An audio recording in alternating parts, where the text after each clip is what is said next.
She's made you laugh on your telly, in her podcast, and of course on the stage. Her new tour, Appraisal, begins in Reading this September. So let's all go crazy for the amazing Maisie Adam. Love it. Come on. What an Maisie intro. Adam in the house. How are you, Maisie? I'm very well, thank you. Thank you for bringing up the marathon for me, so I no longer have to shoehorn it in. Yeah, don't worry. Not required here. You two are probably the best people to ask this. What's the like grace period that we're allowed following a marathon to keep talking about it? Mostly the rest of your life? Yeah. Do you reckon? Mostly the rest of your life. Have I just got carte blanche to always bring it up? I think the day before you actually pass, you should stop talking about it, and then on your deathbed, it's all about the marathon again, isn't it? Yeah, 100%. I would I've say already so. decided my eulogy. I just want people to like read my split times.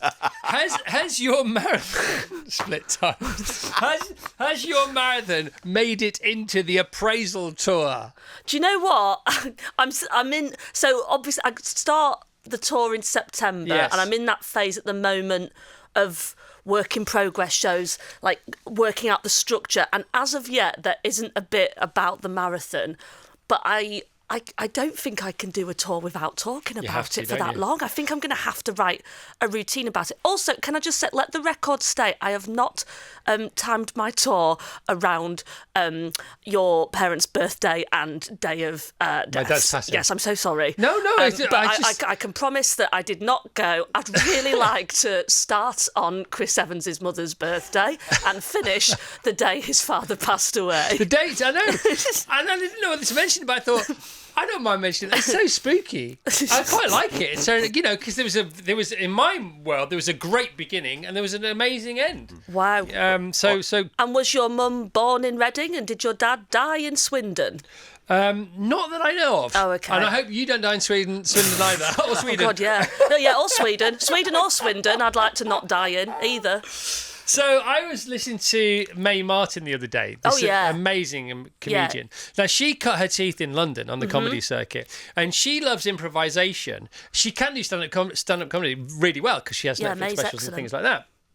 But she says she was born to improvise. She finds improvisation much easier than she does writing a script, learning a script, seeing the punchline coming at her and making sure trying to make sure she doesn't stumble up to the punchline. Whereas she says when she improvises, she just finds her flow is easy to access. Yeah. You used to be an actress. Yeah. Yeah, and you I don't know if you're going to act again. I presume you probably will one day. Yeah. Do you know what she's talking about? 100%. And I still think there's a huge amount of improvisation in comedy. Like it's you have the bits that you've written, but there also kind of has to be a certain degree of flexibility and free flow. Yes. And I did my first tour in 2022, and the structure of it was I'd come out for half an hour and it was largely crowd work, and then have a break and then come back and do the main bulk of the show. And crowd work is essentially improv, right? Like you can't write what the person is going to say. When you say, what do you do, where are you from, you can't have already pre-agreed that. So you have to have the improv skills to kind of go with that, and I love that. I love that element of stand-up. Yeah, it's great. And you don't fear it. You spark off it. I kind of love the fear in a weird sadistic way. Fear. Yeah, It doesn't get to the point of destruction and anxiety. No, I don't think so. It? Definitely. And there's definitely been gigs where I felt like that. I've gone, oh god. But I love the not knowing of who's going to be in, what they're going to say, what can happen. Like even down to when I was starting out and doing the kind of tougher gigs on the circuit, if the tech comes backstage, pokes their head through and goes, just so you know, there's 4 stag do's in and a work Christmas party, have a good one. And you're suddenly like, right, okay, I probably can't do that bit, probably shouldn't do that bit. Stick to a bit of crowd work where they feel like it's more, about them. Yes. And I love you can't predict a gig. And I love that about it. I think one of the reasons Mae Martin became a stand-up comedian is because I think her uncle or her auntie took her to see a magician or a hypnotist when she was 9, but they were very funny with it. Right. And I think she got up as a volunteer and she loved it all and she loved the sound of laughter.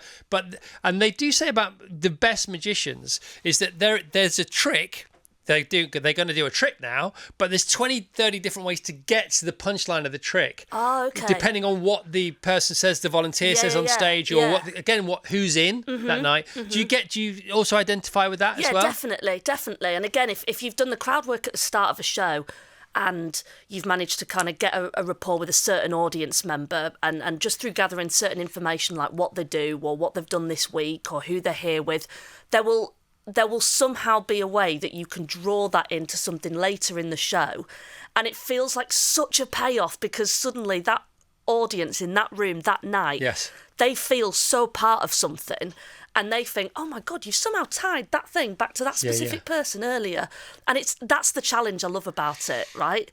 I mean, you guys have it here. You've got the structure of the show, but ultimately your people would beg to differ. Structure, but you've got the freedom to riff, you know? No, we have, thank God, otherwise we wouldn't do it. No, and we're really grateful for that. We're really grateful. So a couple of mates of mine were down last week. They were here for some meetings in the day, and the meetings finished early, and they didn't know whether to go for dinner or not, because they were bored and they just wanted to go home back to their families. But one of them logged onto a ticket agency, and they just said, I wonder if there's anything going on. And these tickets popped up for a Ricky Gervais gig in the Leicester Square Theatre. Yeah. And he only announced it an hour before, because it was a warm-up gig. Right. And it was 17 quid a ticket. And they said it was awesome. There's like 200 people, and Ricky's figuring out his next tour. Yeah. You recognise this. Yeah. I love the work in progress era. Like I'm going to Margate tonight to part of the same thing. Yeah. To all doing work in progress. So it's lovely because the audience know that they're seeing stuff that one day might end up like in a tour, maybe even on TV, or you never know where the stuff's going to go. But also they're going to get some stuff that will only make an appearance maybe once and then crossed out on the notebook. And that's, again, it's that fear. It's nice. It's enjoyable. Like it's part of the fun. I can remember I was about 12, 13, and my parents took me to see Lee Evans doing a work in progress, and he had a stack of paper, like when you buy it for the printer. Love it. And he had that with one joke on each piece of paper, and he was like, if the joke works, I'm going to put it on the left side of the stage. Yeah. If it's rubbish, which is already funny. Yeah, it's great. Yeah. Like a physical comedian like him, if he said something and he started walking to the right, it almost became quite panto. Like the audience would start going, no, keep it. And then he was going, well, you didn't laugh hard enough. So it then sort of created this middle pile where he was like, what if I say it like this? And you felt special because you were almost feeling like part you of the creative process. Part of but you it. are. Yeah. And the thing that's so funny, because I was thinking that there was a penalty shootout, because a joke either hits or misses. Exactly. You score or you don't. Yeah. But then one might hit the bar, and there might be a rebound. And that kind of that's thing. Your middle ground. That's so funny. Yeah, I love that so exactly. much. And again, back to the magician's way of working, they say that, and it's the same with comedy. I just heard it from a magician. The fact that every night, every live event is co-authored, and it's co-authored by the audience. And that's why it's different. That's why I love stand-up. Yes. Every night is different. You'll never get the same collection of people. Like statistically, you will never get that exact number of those specific people in that room together ever again. And that's really special. It's different to a play where you say exactly the same lines every day, exactly the same point. You've got a cue, and it's also it's hugely different because of the audience. One night you'll have stags and hens in, the next night you might just have couples who are a bit quieter. Yeah. It's always different. So.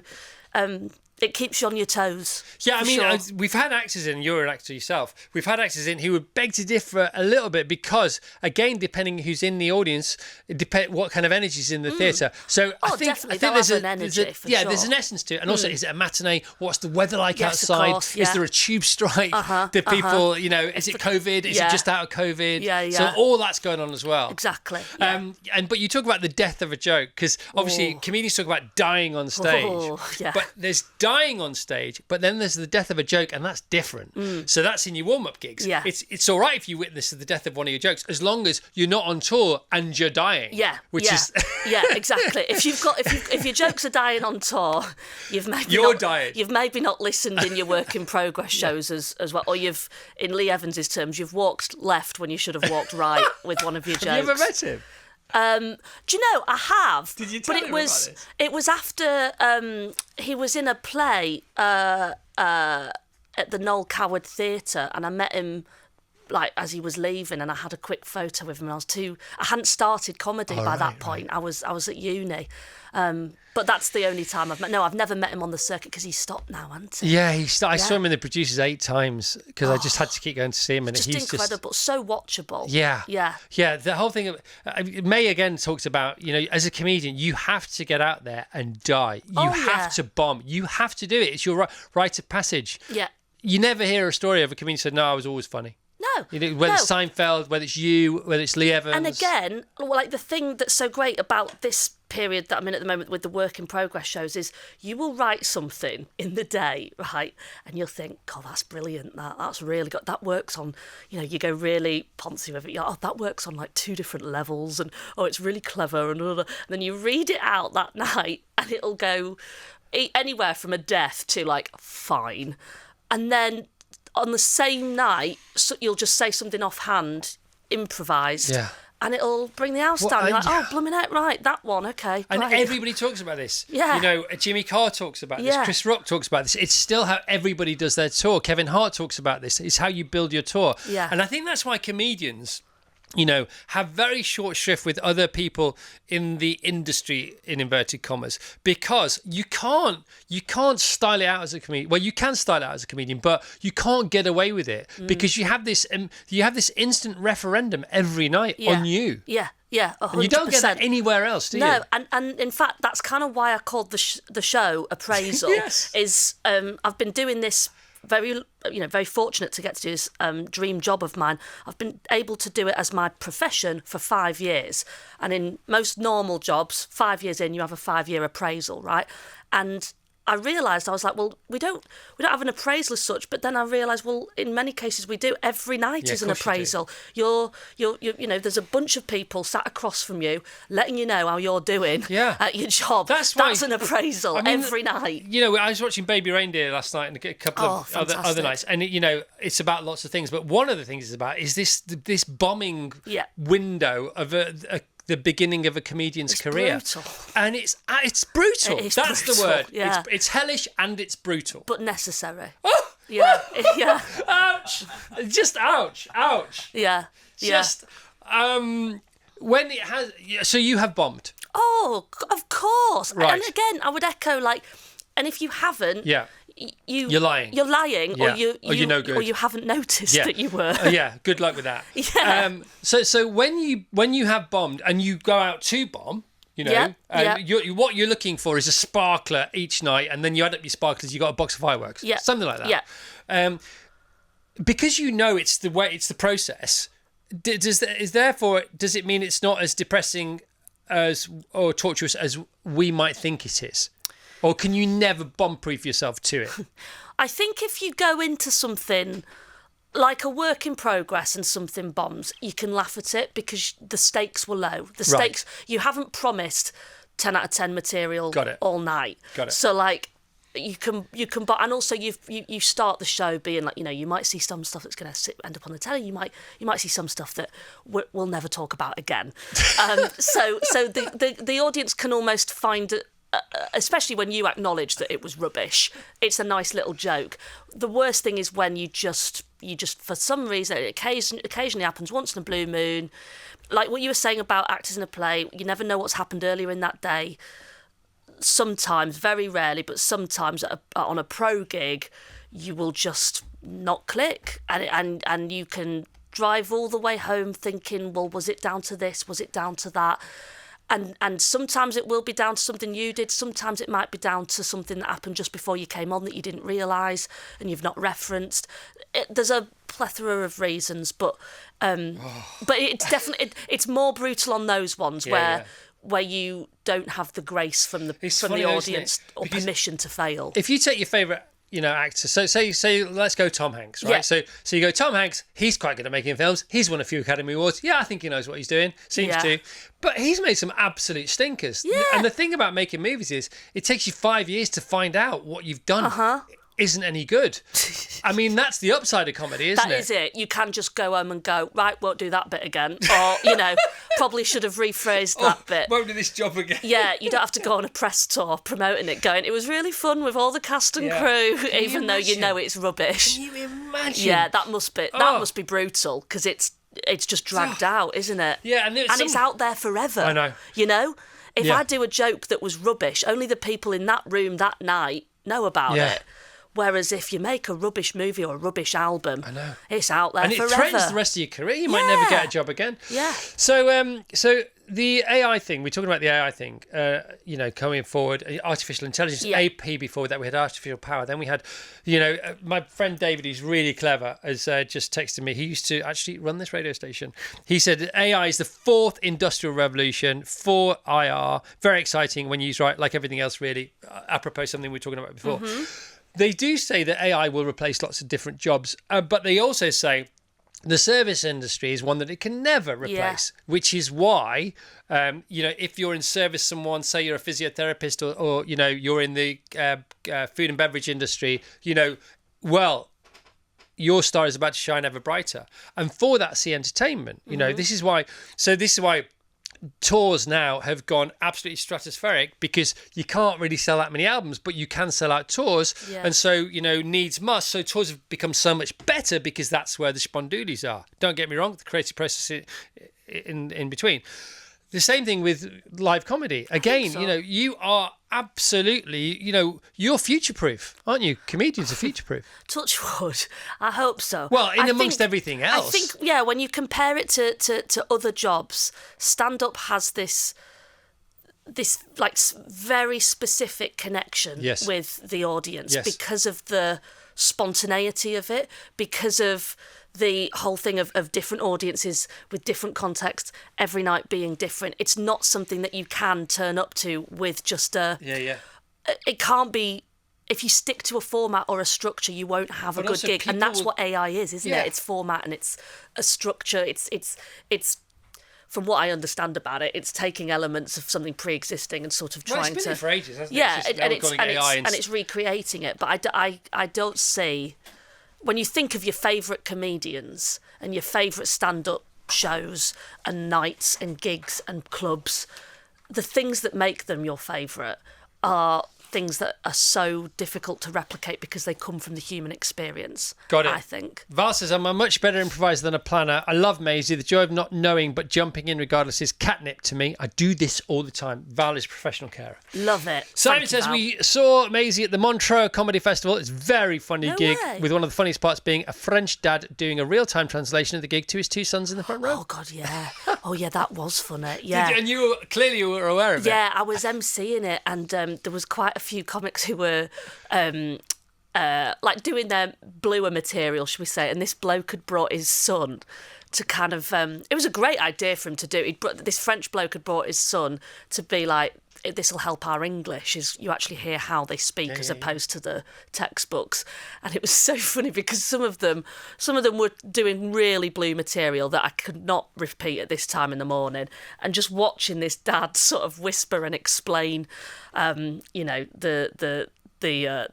the intricacies of the joke. Nicely put. Yeah, it was entertainment in itself. You could have just put a camera on them actually for the reactions. There's a show in that somewhere. Yeah, definitely. There's definitely. Not lost in translation. Or yeah, something like that. Absolutely. So the tour is called Appraisal. 40-day UK tour. Appraisal begins Tuesday, 17th of September until Thursday, the 7th of November. I think it's the 8th of November.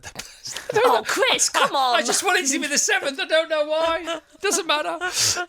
Jimmy Carr was on the show a couple of days ago, and he talked about the fact that comedy should be taught in schools because it is an amazing communication superpower. And if you teach geography, why wouldn't you teach comedy? I think it makes complete sense. I think it's awesome that he said that. And he's got this whole curriculum laid out for it. Because it's really helpful, isn't it? Yeah, I've seen this. Like, I'd like to see like it put in practice. Yeah. Like comedy taught in schools. I'd be very curious to see what that would look like. Do you know what I mean? Well, some kids would be great at it because they're not very good at sport, or they could be very good at sport and they'd be very good at comedy. Yeah. And Jimmy talks about the fact that also he thinks that where comedians are now, it's like jazz in the 30s and 40s. We still think, because comedians now perform in stadiums, let alone arenas. Yeah. You know, and comedy gigs are the new rock and roll tours. They're massive. Your forthcoming tour is massive. You know, Russell Howard does like 150 dates across the world. Yeah. You know. As does Jimmy, and does do lots of other people. But he thinks that if we fast forward and look back, this will be the sort of birth of it. As opposed, because he said there's technically, you know, there's only a few hundred well-known comedians on the planet, and if you think how many well-known musicians there are now as opposed to what there were, he thinks it almost embryonic at the moment. God. What do you think? Which means you're a founding mother. I'm a founding Congratulations. mother. What a way to find out, eh? Oh, I thought I was coming on Virgin Radio just to chat a bit about the marathon, you know, and now I find out I'm a mother of a revolution. What do you think? Well, it's great. Well, it's not even a revolution because there's nothing to revolt against. No. Because you're at the birth of it. I'm just at the birth of it. How's it feel? That's amazing. It's amazing. Congratulations. Yes. It's like... So if comedy's like, am I like Ella Fitzgerald? Is that what yes, I am? The Ella Fitzgerald of comedy. What you are. Amazing. That's made my day. Yeah. But it has to start somewhere, doesn't it? Yeah. And we think because it's in our lifetime, oh, this must be it then. Mm-hmm. Well, no. Yeah. And I do think, again, what's like so exciting about comedy is it's always changing. It's always had these very different... like phases and formats, like especially now with social media, people can access it so quickly and so easily, and it speaks to so many more people. It's not just people who can, you know, afford to pay 20-25 quid to go to the theatre or can, you know, or want to go as a bit. It's not just blokes on a stag do who go to a comedy club. Anybody with a phone can access stand-up comedy, and anybody with a phone can put their stand-up comedy out to the world and get feedback. Yeah. Which cool, is man. Always appreciated in the comments. MaisieAdam.com. Tickets available. Maisie, we're sort of done for time. Anything else you want to say? No, just thanks for having me and thanks for mentioning the marathon. 3 hours 46. There we go. 3 hours 46. 3:40. Whoa! Yeah, there you go. Had to get it in, didn't I? Hello. Yep. Wow. You've done loads, haven't you, you two? So can you just tell me when I get my toenails back? Because it's been 2.5 weeks and I'm still down 3. It's going to be a year. A year? It's going to be a year. A year? Well, sort of never. Do you want to see mine? Oh, he's got his trotters out. So there you go, look. This is why you're on the radio, not the telly. What are they? This is 10 years in. 10 oh years my in. God. I know. That's the worst advert I've seen for continuing. Look, that was even worse. Look at that. Oh my God. But it feels good, man. Does it though? Look at them. No, it really does. Put your socks back on. I'm off. Okay, I'm off too. We're off. The studio's definitely off after that revelation. Thank you so much. Thanks. Great to meet you. Thank you for having me. Yeah, great to meet you too. Thank you for having me. We didn't even talk about cruising. Jeez, we had to go in on cruising. We didn't go in on cruising. He means the ships, nothing else. Interviewers regret. Didn't go on cruising. I mean, is it too late? It's too late. He's got his feet out now. It's too late. It's too late. It's 9:53, everyone. That was Maisie Adam. She's amazing. Amazing, Maisie. MaisieAdam.com. Go and see her. 40 dates. If you miss her, then it's your fault, all right? Because she's done all the heavy lifting. Okay, goodbye.